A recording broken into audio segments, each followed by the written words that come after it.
Andale, Just ma'am. start Yan, with. yan ma'am. Konting intro. Who is Ines Ponce de Leon? Hi, okay, so good afternoon. I'm Ines Ponce de Leon. I'm an associate professor at the Department of Communication at the Ateneo de Manila University. My undergraduate degrees are in molecular biology and biotechnology. Undergraduate degree and my master's degree are in molecular biology and biotechnology from UP Diliman. But I also hold a PhD with a concentration in science and risk communication from Purdue University. I currently specialize in science and risk communication as well as in human-centered design and creativity. And I am also I teach as well as do research in those fields, and I am also a columnist with the Philippine Daily Inquirer. Yes, ma'am. Very good. Dapat ikaw ang nagtuturo ng science communication, hindi ako, ma'am. Ayoko. Second question. What are the three challenges that you see? Three lang muna, ma'am, para hindi tayo malunod. I know you have a lot of in your list, no? So your top three challenges, ma'am, of in communicating science to the Filipinos. Okay.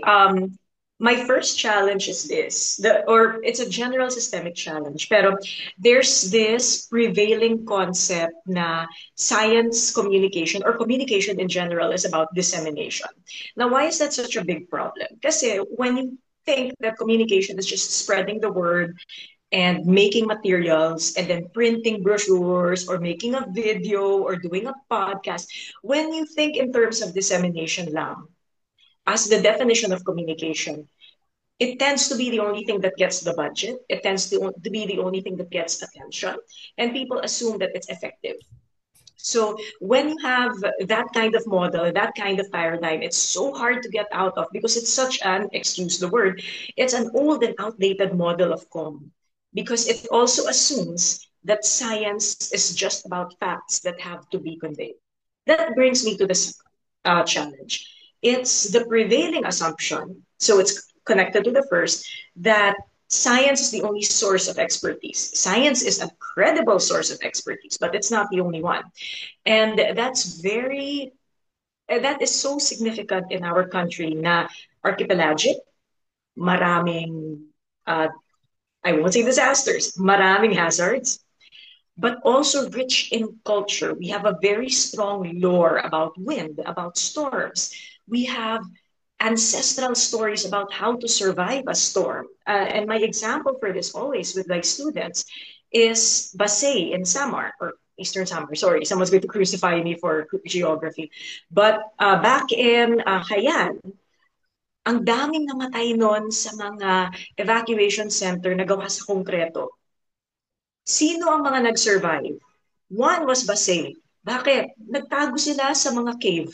Bakit? Sinabi ng mga ninuno nila. There were stories about storms that have long been in the lexicon, that have long been circulating in the culture that people listen to. We didn't know about that. Sino isang nag-survive? San Francisco Camotes. Bakit? They had a long and strong tradition of listening to their leaders, coming together as a group or a community, evacuating together.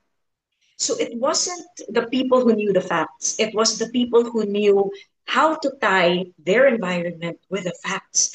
And that means we need a more inclusive environment for science com, not just empirical science, because those of us in the philosophy and research of science will tell you ang empirical science often isolates and puts in the laboratory, but it doesn't duplicate the real world. The complexity disappears. So we need that partnership between indigenous or traditional ecological knowledge and empirical science. The third is just generally, and I hate to say this as a blanket term, but it's that culture of dismissiveness or the culture na ang education is just a stepping stone to a job. And and I'm very particular about how I pick those terms. It's a stepping stone to a job rather than a start to a career. The job is a task you do. The career is the vocation and the task that you live with and develop and allow your passion and the world's needs and someone's money, and what you're good at to all come together. The Japanese call it ikigai, but that's what the career is.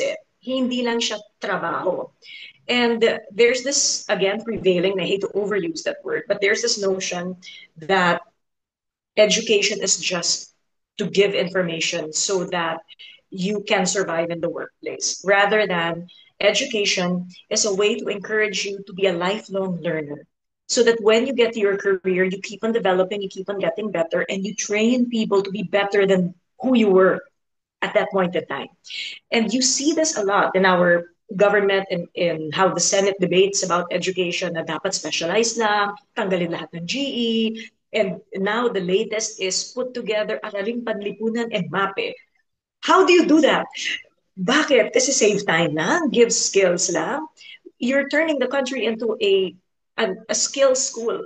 That's not what education is. And when you think of education that way, you also tend to think in terms of, well, all I need to do is give people information and then they will obey, which now brings us back to number one, the dissemination model.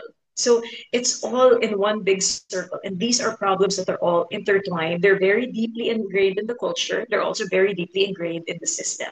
And Mhm. they're very difficult to solve. Yeah. My second question is related to your third answer, no? So yung Okay. about education.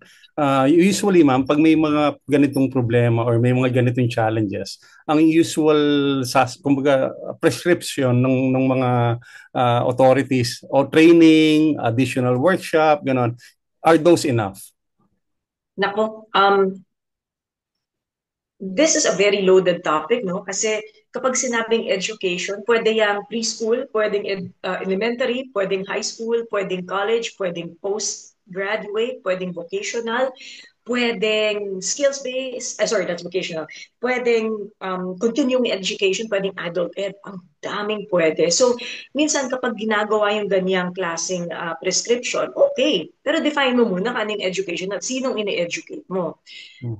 If you want to educate children to be curious, sure, make their classes better, discussion-based, let them share. Pero may problem tayo. Is education enough? Is your question, di ba? Pag uwi niyan, ang magulang ba niyan ay magtatanong sa bata, oy, ano natutunan mo sa school? Or, kapag weekend ba at nag-uusap ang mga magulang at anak, ang magulang ba magsasagot ng tanong ng bata? Hmm. Kasi kung hindi, baliwala lang ang school. Here's an example, and I've felt this and I've seen this with a lot of my students sa college. Maraming, sige, mag-science sila, mag-math sila. Marami sa kanila na mga taga-Pisay, Masay, Science High School.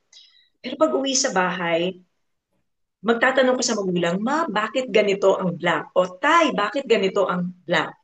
Dami mo tanong? Ano ba yan? Or worse, ma, bakit hindi tinuturo ang martial law? Ma, bakit ganyan ang turo sa martial law? Hindi, wag kang magtanong. Ako yung mas nakakatanda sa'yo, mas alam ko na hindi maganda magtanong tungkol sa gobyerno, hindi maganda mag-question. So look at that. It's a familial patriarchal culture. Saan pa lulugar ang edukasyon? So we often treat it as a band-aid solution to a deeper problem.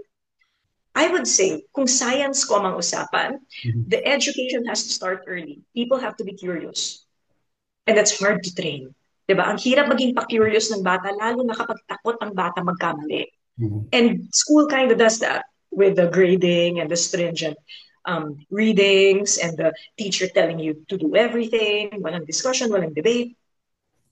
So education can work, but it has to be very exchange-based and very constructivist. I don't want to throw out that word too early, but it has to be conversational rather than impute information. Push facts. Ang problem kasi sa push facts, paano kung nag-iba na yung fact na yan years from today? Di ba, ang dami nating fact na dati kala natin totoo, ngayon hindi na. How do you train a brain to adjust to information so that it is a lifelong learner? Hindi lang may alam. Gustong makaalam pa lalo. So, yes, maybe workshops, but they need a strong foundation and they need a strong culture of curiosity and listening. So when the workshops come, they're honing skills rather than teaching new ones. At kasi mahirap mag-teach ng bagong skill, pero yung scaffolding mo, ay magsiskill lang ako para mas mataas yung sweldo ko. Oh, gusto ko ng may bagong skill kasi, and I've heard this from some of my master students, gusto ko magkabagong skill kasi lahat ng mga kaibigan ko na sa ibang school, wala silang skill na ganito. At least maiyayabang ako. Wow, grabe ibang klaseng reason yan. No, worst reason. Kaya dapat maganda yung scaffolding na you wanna learn more and you know kung saan pupunta yung skill mo.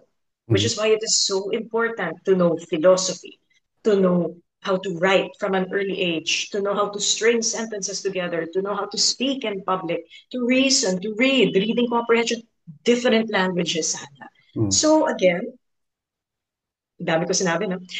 Workshops, yes. Education, yes. But they're a part of a continuing lifelong process Mhm.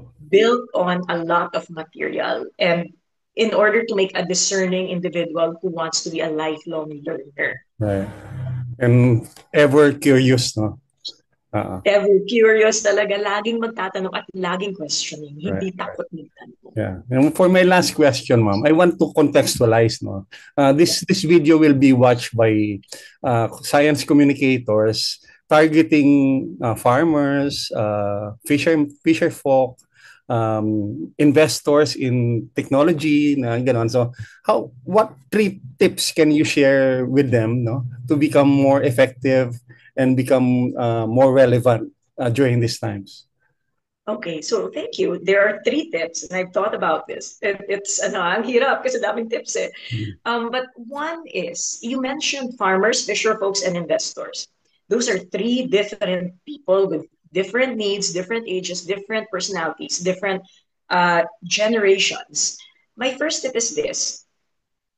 In general, a communicator has to put the person at the center of the communication. Alamin muna sino ang taong yan. Farmer, anong kailangan niya? Ano ang mga problema niya? Kausapin ninyo. This is at the center, at the core of human-centered design, which is based on the principles of design thinking. Empathize first. Farmer will have a different set of concerns from fisher folk. They will see the weather differently. They will be educated in different ways. They will know different things. Sometimes you don't even know what they know until you talk to them. Iba pa yan sa investor. Ang investor, iba ang educational background, iba ang goal, iba ang problema. So you have to know each and every kind of audience because every single audience is never simple. It is complex, incredibly complex. So learn about human-centered design. When you learn about human-centered design, focus on empathy. Start with a person, design for that person. Here's a story. Alam, dami kong kwento. Here's a story. My students in one of my lecture classes consulted with me for their thesis. And they were working with one of the municipalities na malapit dito sa Ateneo on informing barangay citizens about microbial resistance. Yung nag-abuse ka ng antibiotics, so nagiging resistant yung antibiotic, yung microbes. And they spoke to the health people, the health service, I have the wrong word, probably the risk-on people. Tinanong nila, ano yung problems ng mga tao sa barangay? Ang sagot sa kanila so barangay officers, municipal officers, ang sagot sa kanila, ay alam nyo, walang alam ang mga tao tungkol sa antibiotic at microbial resistance. Dapat gumawa kayo ng video. Nakikita yung mga TV na yan, walang gumagamit ng TV, gumawa kayo ng video para dyan ha. So they came to me and then they asked, Ma'am, ang hirap yata gumawa ng video, mahal yan. What should we do? Sabi ko, tinanong nyo na ba yung barangay people? Kasi di ba sila yung target mo? Tanungin mo sila, anong kailangan nila? Anong alam nila at anong hindi? So, in-interview nila. I think nakasampu silang tao, mga nanay na waiting with their kids at the health center. 10 out of 10 knew about antibiotic resistance. May alam sila. They don't abuse antibiotics, pero ang problem nila, minsan kasi ang tagal-tagal ng doktor sa health center. At nagmamadali ang doktor at hindi sila kinakausap. So see what the problem was? It wasn't knowledge. It was a lack of communication between doctor and patient. So what happened? Instead of a video, the students made a manual for the doctors at the health center on how to talk to nanays. What to watch out for, what to ask, how to build a case history, and address their problems. See, The problem is different from the first time it was made because they had to talk to the target.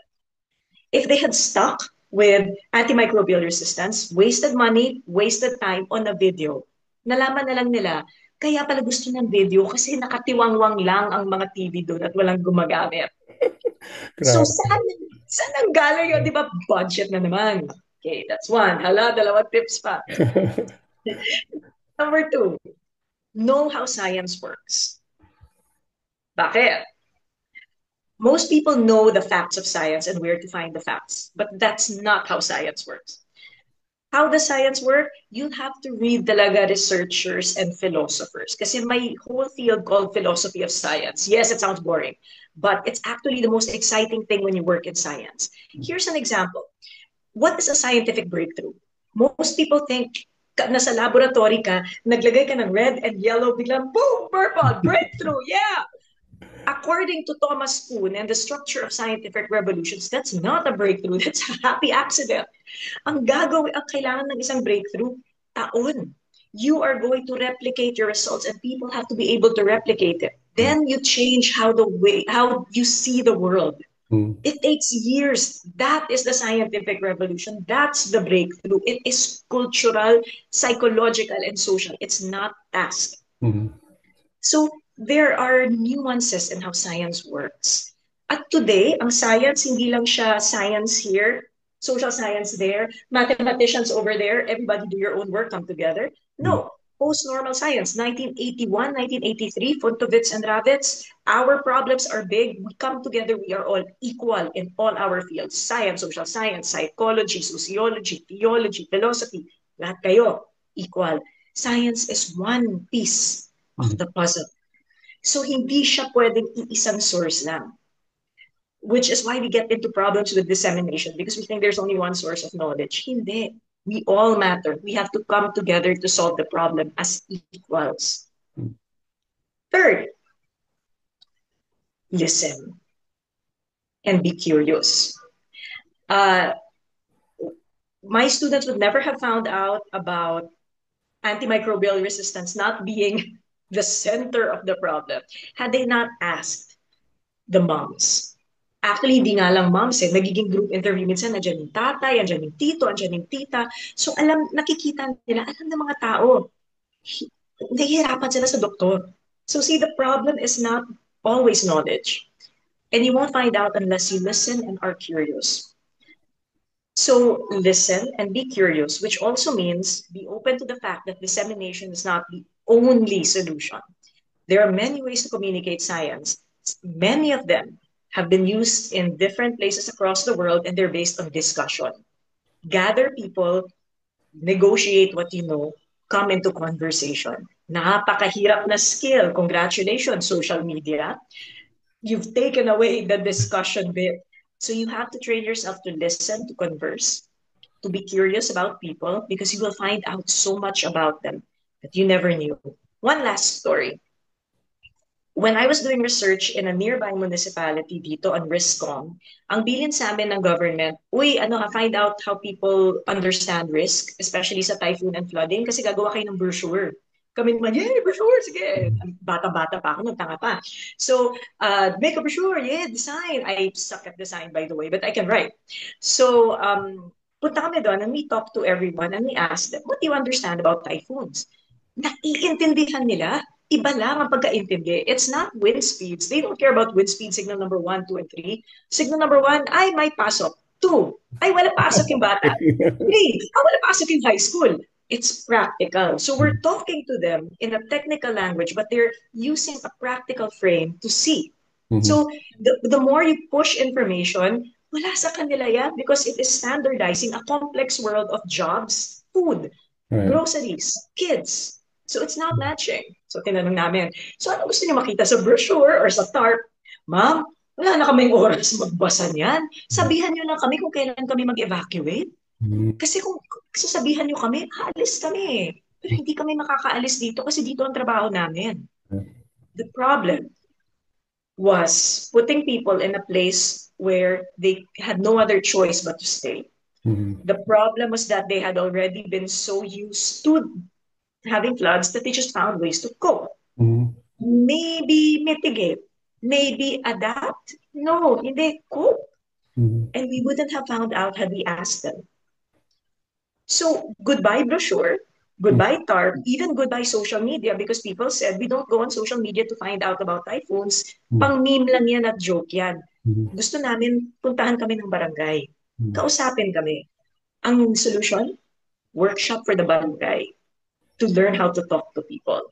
We're back to conversation. Yeah. Wow, thank you so much, ma'am. Thank you so much. Those are words of wisdom.